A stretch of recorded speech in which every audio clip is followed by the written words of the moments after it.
2 घंटे बाद क्लीन और स्मिथ ओवल ऑफिस से मुत्तसिल छोटे से दफ्तर में मौजूद थे। प्रेसिडेंट मीटिंग में थे। दौरान इंतजार कीप कर्नाबरल से कॉल आई। मिस्टर क्लीन, मैं हैरी लंदन, मिशन कंट्रोल। आपने सवाल किया था, मैं सुन रहा हूँ। हम शटल को बहिफाजत वापस लाने की भरपूर कोशिश कर रहे हैं। अगरचे इससे बेशतर हमें ऐसी सूरत हाल का सामना नहीं रहा, ताहम मैं आपसे वादा करता हूँ कि डिस्कवरी को नीचे उतार लेंगे। शुक्रिया मिस्टर लंदन, मैं राब्ते में रहूँगा। क्लीन ने स्मिथ की जानिब देखा। तमाम बातचीत लंदन के पास ब्लैक बुक में महफूज है। क्लीन ने स्मिथ को आगाह किया। मेरा अंदाज़ा है कि इस रिकॉर्ड में कॉरल बायर का नाम भी आया होगा। रीड ने बायर से अपना हिस्सा तो वसूल करना है। क्लीन ने स्मिथ की बात की तस्दीक की। समझ में आता है, स्मिथ ने कहा। बायर को इस वक्त साइट पर होना चाहिए। जब रीड अपनी सवारी के साथ उतरे, किसी बहाने से रीड बायर को बुलाएगा। क्लीन ने इस्बात में सर हिलाया और क्लोज सर्किट मॉनिटर की तरफ इशारा किया, जहां एक तस्वीर नमूदार हुई थी। खेल शुरू।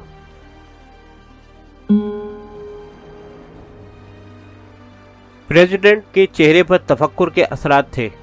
वो अपनी डेस्क के उक़ूब में बराजमान था। तफक्कुर पर इख्तियार और एतमाद हावी था। उसने वहां मौजूद अफराद पर नज़र डाली। CIA की नुमाइंदगी बिल डॉज कर रहा था। वो नासा की ताज़ा तरीन सरगर्मी से आगाह था। डॉज के साथ कौमी सलामती की मुशीर मार्था निस्ट बैठी थी। उसके सामने सेक्रेटरी स्टेट साइमन ट्रंप मौजूद था। मुझे उम्मीद है कि आप लोगों ने हालात के मुताबिक अपने ख्यालात को मुश्तमा कर लिया होगा। हमें ठीक दुरुस्त फैसला करना है, प्रेसिडेंट ने आगाज़ किया। डिस्कवरी तकरीबन 1 घंटे में इस खिड़की के करीब होगी, जहां से वो दोबारा ज़मीनी फ़ज़ा में दाखिल हो जाएगी। इस मकाम पर ग्राउंड कंट्रोल के लिए सूरत हाल बहुत हसास होगी और डिस्कवरी की उतराई मध्यम हो जाएगी। लिहाजा 4 घंटे का वक्त सर्फ होगा। 75 मिनट मजीद दरकार होंगे जब वो एडवर्ड बेस पर लैंड करेगी। सवाल सादा है, क्या उसे लैंड करने दिया जाए? सर, एक सवाल है, मार्था ने लपकुशाई की। वो मकाम या वक्त कौन सा है जब हम उसे फ़ज़ा में तबाह करने का ऑप्शन खो बैठेंगे? बज़ाहिर इस बारे में कुछ नहीं कहा जा सकता। जैसा कि आप लोगों के इल्म में ये बात आ चुकी है कि शटल खुदकार तबाहकुन मवाद के साथ आ रही है। नीज़ हम पब्लिसिटी का मुतहम्मिल नहीं हो सकते, ताहम इम्कान है कि सैटेलाइट रिले के ज़रिए हम तबाही का निज़ाम फ़ाल कर सकते हैं।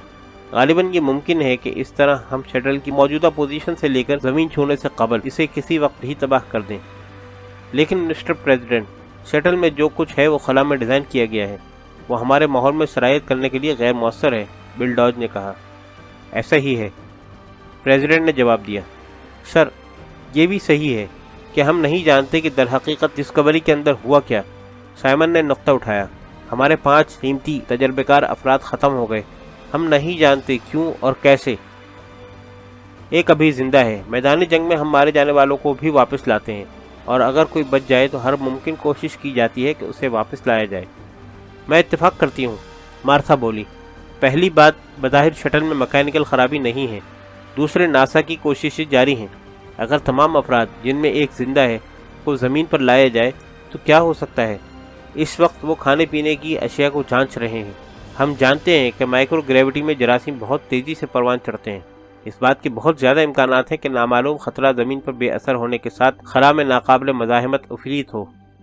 ख़वातीन व हज़रात, प्रेसिडेंट ने उन सब पर गहरी नज़र डाली और कहा, आप सबके सवाल, तबसरे और मशवरे अपनी अपनी जगह अहमियत रखते हैं। आपकी राय का एहतराम करते हुए शटल का ज़मीन पर आना ज़रूरी है। उसने मज़ीद कहा, अगरचे बचने वाला खुद डॉक्टर है, लेकिन उसके पास वक्त, सहूलत और गैर ज़रूरी मदद है, लिहाजा वह नतीजा खेज तहकीक करने से कासिर है। हम सिर्फ लाशों की अमूमी कैफियत से आगाह हैं, लेकिन अमवात की हकीकी वजह से महरूम हैं। प्रेसिडेंट ने हाज़रीन पर एक तायराना नज़र डाली। एक अमर यकीनी है, हैरी लंदन के जहन में शटल तबाह करने का ख्याल तक नहीं है। आखिरी फैसला शटल की लैंडिंग है। सर, मेरे पास एक हल है। अफसोसनाक सानहे के बाद जनरल रिचर्डसन हमारे साथ नहीं है। वो स्पेस सिक्योरिटी डिवीज़न का को डायरेक्टर था। उसने चंद बातें मुझसे शेयर की थी। रिचर्डसन को वहम था कहीं मिशन के साथ कोई अनहोनी ना हो जाए। ये एक और सानहा है कि ऐसा हो गया। उसका वहम हकीकत बन गया। लिहाजा हमने एक अलहदा ख़ास सहूलत डिज़ाइन की। बिल डॉज की बात अधूरी रह गई।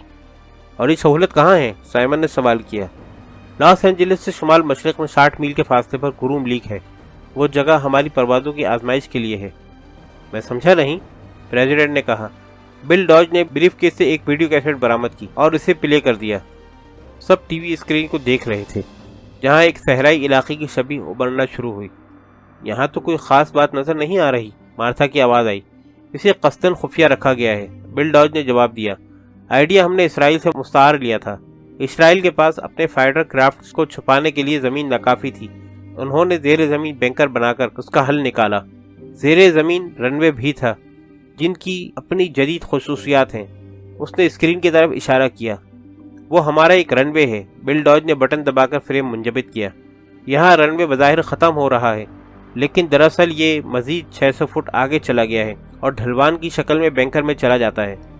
रनवे के दोनों सिरों पर सूरत हाल इसी तरह है। उसने बटन दबाकर वीडियो आगे बढ़ाई।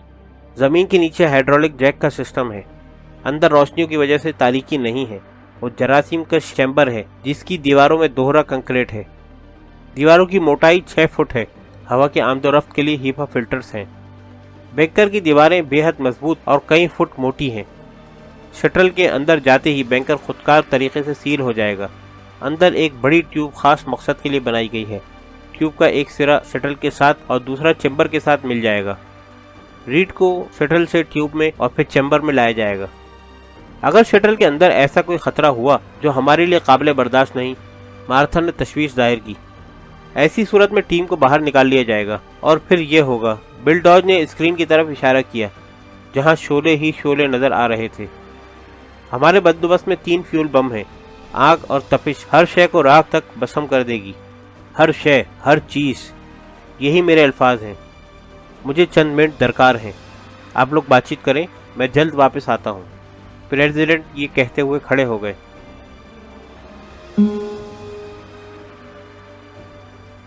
प्रेसिडेंट दरवाज़ा खोलकर मुल्हिका कमरे में दाखिल हुए। क्लीन और इस्मत वहाँ मौजूद थे। सब देखा और सुना। क्या कहना है आप दोनों का? दोनों क्लोज सर्किट स्क्रीन और स्पीकर पर सब देख और सुन चुके थे। बहुत दिलचस्प, क्लीन ने जवाब दिया। कितना बड़ा इत्तेफाक है, नाकाबिल तसव्वुर। ग्रूम लीग पर रेडीमेड निज़ाम पहले से मौजूद है और किसी को कानो कान खबर नहीं हुई। मेरे ख्याल और मालूमात में ऐसा कुछ नहीं था, प्रेसिडेंट ने कहा।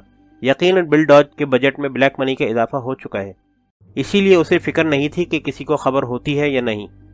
ये इंतज़ाम सिर्फ एक मकसद के लिए किया गया है मिस्टर प्रेसिडेंट। शटल को बैंकर में लाकर वायरस निकाल लिया जाए और स्पेस क्राफ्ट को तबाह कर दिया जाए। मैं इत्तेफाक करता हूँ, क्लीन ने सर हिलाया। इंतज़ाम में कई बरस लगे होंगे और बायर का मंसूबा भी तवीलुल मुद्दत था।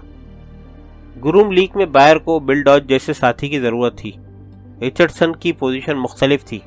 Chemical biological treaty public record का हिस्सा है, जिस पर आपने दस्तखत किए थे, और रिचर्डसन ने उसे मंजूर कराने के लिए एड़ी चोटी का जोर लगाया था, और उसने वो लकीर क्रॉस कर ली जो हुब्बुल वतनी और गद्दारी में तफरीक पैदा करती है। प्रेसिडेंट ने तबसरा किया। मैंने तुम दोनों का मंसूबा सुन लिया है, लेकिन मैं फिर इस्तफसार करता हूँ, क्या तुम लोग चाहोगे कि हम उसे ज़मीन पर ले आएं?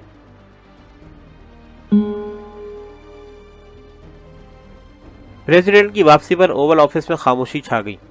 तीनों प्रेसिडेंट की जानिब मुतवज्जो थे। खातून और हजरात, आप लोगों की शिरकत और आरा का शुक्रिया। मैंने तमाम गुफ्तगू बगौर सुनी और तज्ज़िये के बाद इस नतीजे पर पहुंचा हूं कि शटल को ग्रूम लीग पर उतरने दिया जाए। प्रेसिडेंट ने मंजूरी दे दी। तीनों सर अस्बात में हिले। बिल, तुम मुझे ग्रूम लीग प्रोग्राम की तफसील बताओगे। शटल और स्पेस क्राफ्ट के साथ क्या और कैसे करना है? सर, 1 घंटे में तफसील आपको फराहम कर दी जाएगी। CIA डायरेक्टर की आंखों में चमक थी। आखिरी बात सबके इल्म में होनी चाहिए। डॉक्टर रीड ने खास तौर पर डॉक्टर कार्ल बायर की मौजूदगी की दरख्वास्त की है। ये एक महफूज और अच्छी दरख्वास्त है।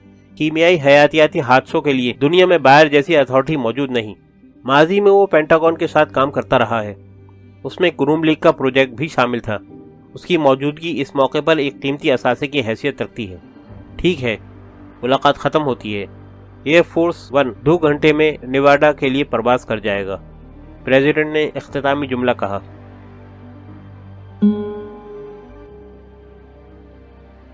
कार्ल बायर कैलिफोर्निया में अपनी कंपनी की शाख के करीब मौजूद था। वो आगाह था कि शटल ग्रूम लीग में ही लैंड कर सकती है। कैलिफोर्निया में उसकी मौजूदगी को इत्तेफाक पर मामूल किया जाएगा। यहाँ से वो कम वक्त में ग्रूम लीग पहुँच सकता था। जब उसे हैरी लंदन की कॉल मौसूल हुई, उसने मसनूई शौक का कामयाब इजहार किया। بعد ازاں گہرے رنج اور تفکر کے ساتھ چند فقرے ادا کیے۔ اس کے لبوں پر مسکراہٹ تھی۔ ہیری لندن نے اسے بتایا کہ ریڈ کی درخواست کے مطابق گروم لیگ پر بائر کی موجودگی ضروری ہے۔ بائر نے بلا تعمل اپنے تعاون کی یقین دہانی کرا دی۔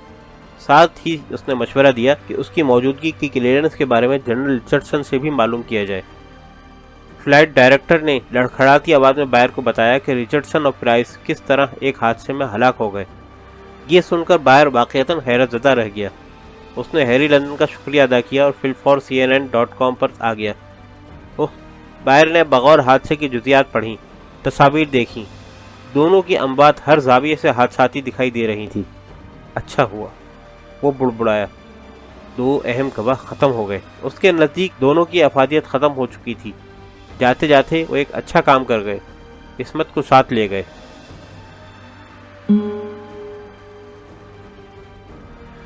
منجاوا ڈیزرٹ کے ساتھ لاس اینجلس کے شمال مشرق میں 75 میل کے فاصلے پر ایڈورڈ ایئر فورس بیس کی زمین تھی۔ بمبرز اور فائر ایئر کرافٹ کے علاوہ شٹل کا لینڈنگ زون علیحدہ تھا۔ 6 مقامات ریڈ ٹیموں کے لیے مخصوص تھے۔ ٹیمیں کیمیائی حیاتیاتی حادثے کی صورت میں حرکت پذیر ہوتی تھیں۔ عوام کو ریڈ کی ٹیموں سے بے خبر رکھا جاتا تھا۔ ریڈ کسی حد تک NEST سے مشابہ تھی، جس کے ماہرین شکاریوں کے مانند تھے۔ وہ گمشدہ یا چوری کردہ نیوکلیئر ہتھیاروں کا سراغ لگاتے تھے۔ ایمرجنسی کے لیے C-130 اور 3 کمانچی ہیلی کاپٹرز کی سہولت میسر تھی۔ باسکٹ بال کورٹ جتنے بڑے چیمبرز میں ریڈ کے 11 آدمی لیول 4 کے حیاتیاتی خطرے سے نمٹنے کی تیاری کر رہے تھے۔ انہوں نے خاص قسم کے سوٹ پہنے ہوئے تھے اور اسلحہ ساتھ رکھا ہوا تھا۔ 12ویں آدمی کا نام جیک ریلی تھا۔ کمانڈر جیک ریلی اپنے دفتر میں تھا، جہاں ایک آفیسر اور عصمت موجود تھے۔ کلین ٹیسٹ سائٹ پر موجود تھا۔ جیک ریلی کو پریزیڈنٹ کی جانب سے ہدایت مل چکی تھی کہ وہ اور اس کی ٹیم عصمت کے احکامات کے تحت حرکت کرے۔ گھنٹی بجنے پر فون ریلی نے اٹھایا۔ یس سر، سمجھ گیا، جی یہی ہے۔ اس نے فون عصمت کی جانب بڑھایا۔ جان، کیا صورتحال ہے؟ پریزیڈنٹ کی آواز آئی۔ ہم تیار ہیں سر، صرف چیمبر بینکر اور شٹل کے نقشے درکار ہیں۔ نقشے مل جائیں گے، تم اور ریلی دیکھو، پھر مجھے کال کرنا۔ چند منٹ بعد کمیونیکیشن آفیسر نے فیکس سے آنے والے نقشے نکال کر میز پر رکھ دیے۔ عصمت نے ایک نقشہ الگ کیا۔ نقشے میں بڑی جگہ کی نشاندہی کی گئی تھی، جو چکور شکل میں 140 فٹ طویل تھی، چوڑائی 40 فٹ اور بلندی 60 فٹ تھی۔ اس کی چھت در حقیقت خفیہ ریمپ تھا۔ شٹل کے داخلے کے وقت یہ کھلتا اور پھر واپس بند ہو جاتا، گویا شٹل کو ایک مضبوط زندہ میں مقید ہو جانا تھا۔ غور کرنے پر دیواروں پر گیس پائپ نظر آ رہے تھے، جو نیم پوشیدہ تھے۔ عصمت نے سوچا کہ فیول بم پھٹیں گے تو لازماً وہاں گیس بھی بھر جائے گی۔ نتیجتاً خوفناک الاؤ کے سوا کچھ نہیں ہوگا۔ اندر دیوار کے ساتھ ایک ٹیوب بھی دکھائی دے رہی تھی۔ عصمت نے شٹل اور بینکر کو اسٹڈی کیا۔ شٹل میں کیا ہو سکتا ہے؟ ریلی نے سوال کیا۔ جو کچھ ہے ہم اسے نکال لیں گے قبل اس کے کہ کوئی اور نکالے۔ ریلی عصمت کا بازو پکڑ کر ایک طرف لے گیا۔ جان، کیا ہو رہا ہے؟ عجیب سرگرمی ہے، پریزیڈنٹ بذات خود موجود ہیں، مختلف ہدایت آ رہی ہیں۔ اب یوں لگ رہا ہے کہ تم شٹل میں سے کچھ نکالنے جا رہے ہو۔ عصمت مزید کونے میں ہو گیا اور سرگوشی کی۔ ریلی کا منہ کھلا اور بند ہو گیا۔ وہ ہراساں نظروں سے عصمت کو دیکھ رہا تھا۔ ریلی کے رونگٹے کھڑے ہو گئے۔ وہ سوچ رہا تھا کہ کاش اس نے کچھ نہ پوچھا ہوتا۔ بعض اوقات لا علمی بہتر ہوتی ہے۔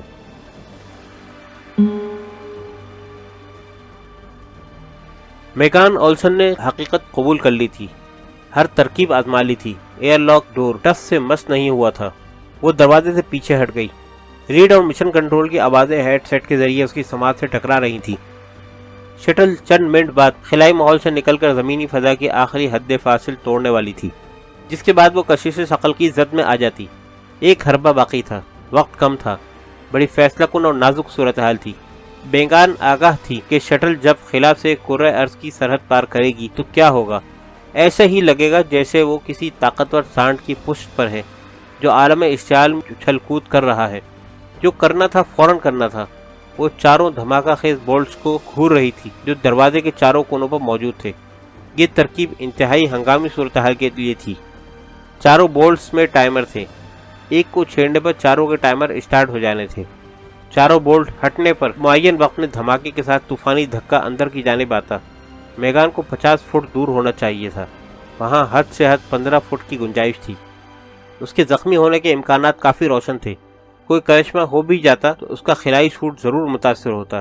ریڈ کی پھیلائی ہوئی موت حفاظتی سوٹ کے بغیر اسے منٹوں میں ختم کر دیتی۔